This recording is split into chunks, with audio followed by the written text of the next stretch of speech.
Tidak ada yang tahu apa yang sebenarnya terjadi di balik pernikahan itu. Di kampungku, orang hanya melihat aku pulang dengan perhiasan emas dan wajah tertunduk. Tak seorang pun mengerti bahwa malam pertama itu bukan tentang cinta, melainkan tentang sebuah permintaan yang membuatku gemetar dan nyaris menyerah sebagai manusia. Namaku Rahma, perempuan asal Jawa Timur yang berangkat ke Arab Saudi bukan untuk mengejar mimpi besar, melainkan untuk menyelamatkan keluargaku dari kehancuran pelan-pelan. Ayah sakit menahun, ibu menanggung utang sawah, dan adik-adikku terancam putus sekolah. Ketika tawaran bekerja sebagai asisten rumah tangga datang, aku tidak banyak bertanya. Aku hanya tahu satu hal, aku harus berangkat. Rumah tempatku bekerja bukan rumah biasa. Besar, sunyi, dan terasa dingin meski matahari gurun menyengat sepanjang hari. Majikanku seorang pria Arab berusia 70 tahun, terpandang, kaya, namun hidup dalam kesepian yang tidak ia sembunyikan. Ia jarang berbicara, berjalan dengan tongkat, dan sering menghabiskan waktu di kursi dekat jendela, menatap halaman tanpa ekspresi. Hari-hari pertamaku berjalan biasa. Pekerjaan rumah, rutinitas dapur, dan kesunyian yang hanya ditemani jam dinding. Namun perlahan, aku merasakan perubahan. Tatapannya mulai sering mengikutiku. Bukan tatapan kasar, melainkan tatapan seseorang yang kehilangan pegangan hidup. Suatu sore, ia memanggilku ke ruang tamu. Tangannya gemetar saat menyodorkan segelas air. Dari suaranya yang berat, aku tahu percakapan itu bukan percakapan biasa. Ia berbicara tentang usianya yang senja, tentang ketakutan akan mati sendirian, tentang keluarganya yang hanya datang ketika membicarakan harta. Lalu pembicaraan itu berbelok ke arah yang membuat jantungku berdegup tak karuan, tentang pernikahan. Aku tidak langsung menolak. Bukan karena aku setuju, melainkan karena pikiranku kosong. Pernikahan itu disampaikan dengan tenang, tanpa paksaan kata-kata, namun penuh tekanan kenyataan. Ia menjanjikan keamanan finansial untuk keluargaku di Indonesia. Gaji bulanan yang jauh lebih besar.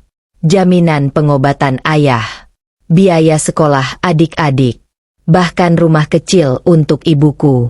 Malam itu aku menangis dalam diam. Di kamarku yang sempit, aku menghitung pilihan hidupku satu persatu. Jika menolak, keluargaku tetap terjerat masalah. Jika menerima, aku harus menanggung pandangan orang, rasa takut, dan masa depan yang tidak kupahami. Beberapa hari kemudian, aku mengangguk. Bukan karena keberanian, melainkan karena kehabisan pilihan. Pernikahan dilakukan sederhana, tertutup, tanpa pesta. Aku resmi menjadi istrinya di atas kertas dan saksi. Statusku berubah, tapi perasaanku tidak. Aku masih Rahma yang sama, perempuan desa yang sedang mencoba bertahan. Malam pertama pun tiba. Rumah itu terasa lebih sunyi dari biasanya. Lampu-lampu redup, udara terasa berat.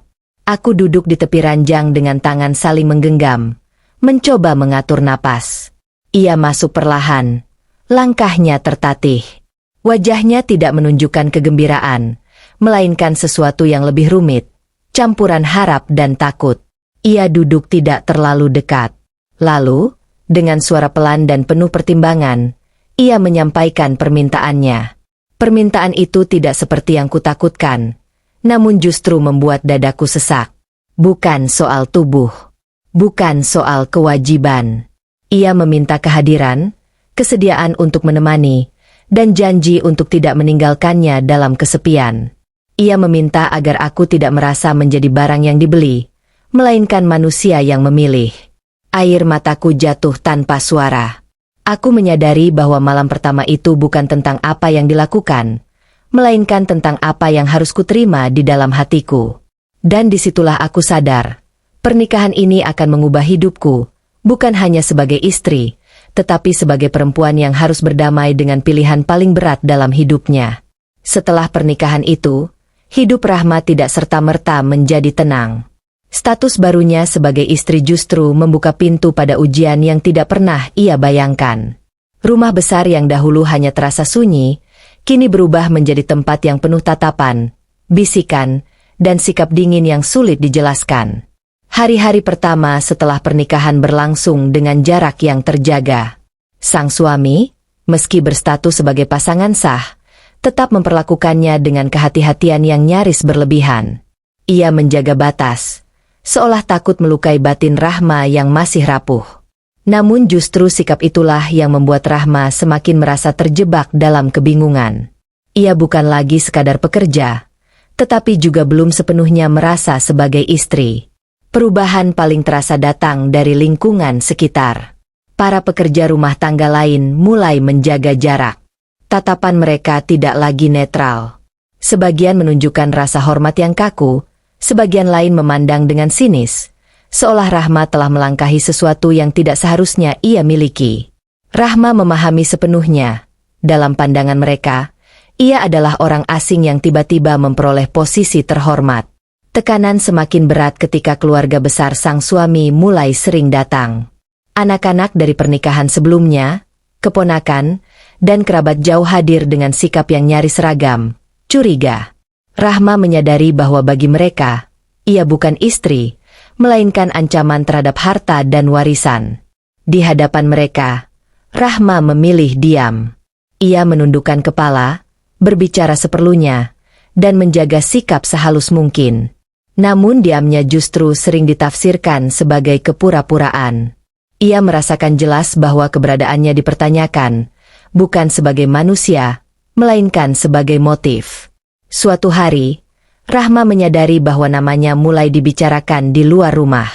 Ia mendengar potongan kalimat yang terlewat, bisikan yang berhenti saat ia melintas, dan perubahan sikap para tetangga.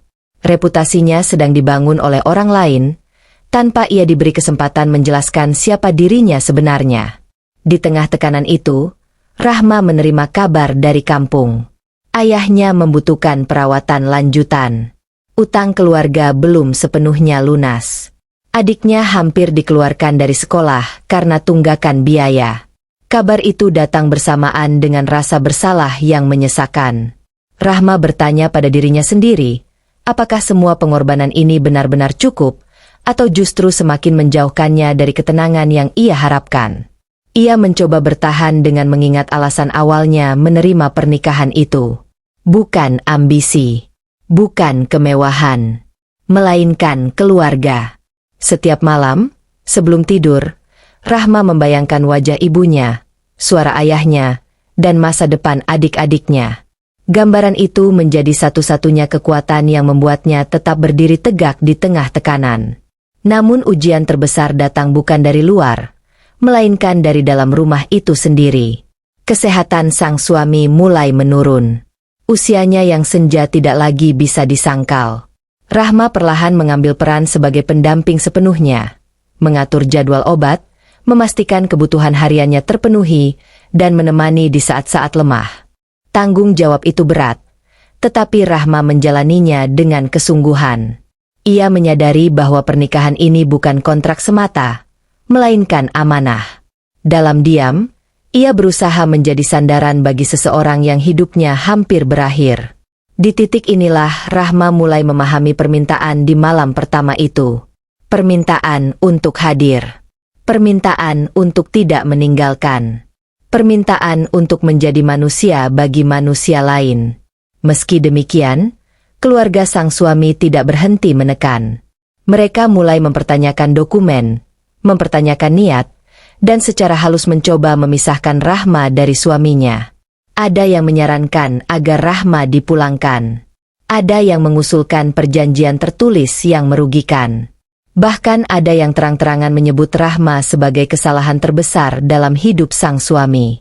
Semua itu didengar Rahma dalam diam. Ia belajar menelan kepedihan tanpa suara.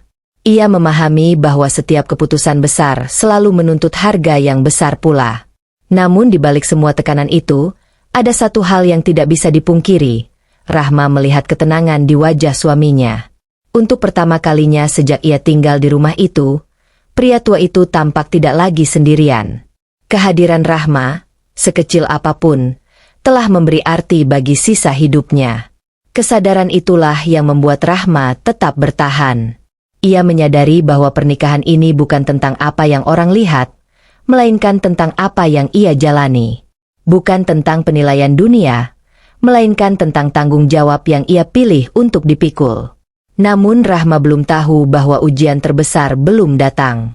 Sebuah keputusan besar akan segera dihadapkan padanya, keputusan yang akan menentukan apakah ia benar-benar akan diterima, atau justru disingkirkan sepenuhnya. Dan keputusan itu akan muncul pada saat yang paling tidak ia duga. Waktu berjalan tanpa memberi kesempatan bagi Rahma untuk benar-benar bernapas. Kesehatan suaminya semakin menurun, dan rumah besar itu kembali dipenuhi orang-orang yang datang dengan kepentingan masing-masing. Kunjungan keluarga menjadi lebih sering, dan sikap mereka semakin terbuka menunjukkan penolakan. Rahma tidak lagi dipandang sebagai bagian dari keluarga, melainkan sebagai penghalang yang harus disingkirkan sebelum segalanya terlambat. Di tengah situasi itu, Rahma memilih bersikap tenang. Ia menjalani hari-hari dengan rutinitas yang sama, merawat suaminya, menjaga rumah, dan menghindari konflik yang tidak perlu. Namun ketenangan itu hanyalah lapisan luar.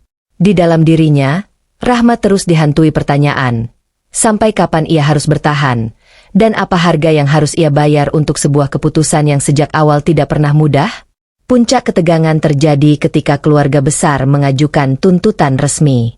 Mereka mempertanyakan status pernikahan, menuntut pembatasan hak Rahma, dan berupaya memindahkan pengelolaan rumah ke tangan mereka. Rahma menyadari bahwa ini bukan lagi sekadar masalah perasaan, melainkan pertarungan kepentingan. Jika ia salah langkah, bukan hanya dirinya yang akan terseret, tetapi juga keluarganya di kampung. Dalam kondisi itu, suaminya mengambil sikap tegas. Ia menyatakan keputusannya secara tertulis, menegaskan bahwa Rahma adalah istrinya yang sah dan pendamping hidup yang ia pilih dengan kesadaran penuh. Keputusan itu mengejutkan banyak pihak.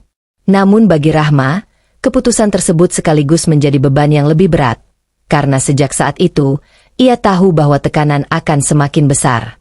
Hari-hari berikutnya diwarnai ketegangan yang sunyi. Tidak ada pertengkaran terbuka, tetapi jarak semakin terasa. Rahma memilih membatasi diri, menjaga sikap, dan memusatkan perhatian pada perawatan suaminya. Dalam kesunyian itu, ia mulai memahami makna sebenarnya dari permintaan pada malam pertama. Bukan tuntutan fisik, melainkan permohonan untuk tetap tinggal dan bertahan, meski dunia tidak berpihak. Beberapa minggu kemudian, kondisi suaminya memburuk. Rahma mendampingi dengan penuh kesabaran, menyadari bahwa waktu mereka tidak panjang. Pada saat-saat itulah, Rahma merasakan kedekatan yang tidak pernah ia duga sebelumnya. Kedekatan yang lahir dari kepercayaan, tanggung jawab, dan kesediaan untuk tidak pergi saat keadaan sulit. Kepergian suaminya datang dengan tenang. Tidak ada kegaduhan, tidak ada drama. Hanya kesunyian yang panjang dan rasa kehilangan yang tidak mudah dijelaskan.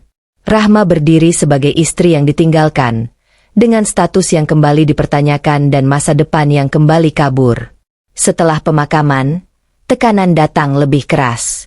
Keluarga besar menuntut Rahma segera meninggalkan rumah. Isu mulai menyebar, penilaian mulai dibangun, dan kebaikan yang pernah ia lakukan perlahan dilupakan. Rahma memahami satu hal, ia tidak bisa berharap diterima oleh mereka yang sejak awal menolaknya. Dengan pertimbangan matang, Rahma mengambil keputusan yang paling berat sekaligus paling jujur bagi dirinya. Ia memilih pulang ke Indonesia. Bukan karena kalah, melainkan karena ingin menyelamatkan dirinya dari konflik yang tidak berujung.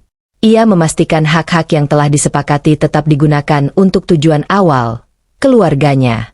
Kepulangan Rahma ke kampung halaman menjadi perbincangan. Warga melihat perubahan pada dirinya, bukan hanya dari penampilan, tetapi dari sikap yang lebih tenang dan dewasa. Isu beredar, bisik-bisik terdengar, dan penilaian datang dari berbagai arah. Namun Rahma memilih diam. Ia tidak lagi merasa perlu menjelaskan hidupnya kepada siapapun. Yang penting baginya hanyalah kenyataan bahwa ayahnya mendapatkan perawatan, ibunya tidak lagi terbebani utang, dan adik-adiknya bisa melanjutkan pendidikan. Semua itu adalah tujuan yang sejak awal ia perjuangkan. Dalam kesendirian yang baru, Rahma merenungkan perjalanan hidupnya. Ia tidak menyangkal bahwa pernikahan itu penuh tekanan dan pengorbanan. Namun ia juga tidak menyesal. Ia telah memilih dengan sadar, bertanggung jawab atas pilihannya, dan bertahan hingga akhir. Rahma memahami bahwa hidup tidak selalu memberi pilihan yang ideal. Terkadang, manusia hanya diberi dua pilihan sulit, dan yang bisa dilakukan hanyalah memilih dengan hati yang paling jujur. Kini, Rahma menjalani hidup sederhana di kampungnya. Tidak ada kemewahan, tidak ada sorotan. Hanya ketenangan yang ia bangun perlahan, dengan pengalaman hidup yang tidak semua orang mampu jalani. Dan dari kisah itu, satu hal menjadi jelas. Keberanian bukanlah tentang memilih yang mudah, melainkan bertahan pada pilihan yang paling berat, demi orang-orang yang kita cintai.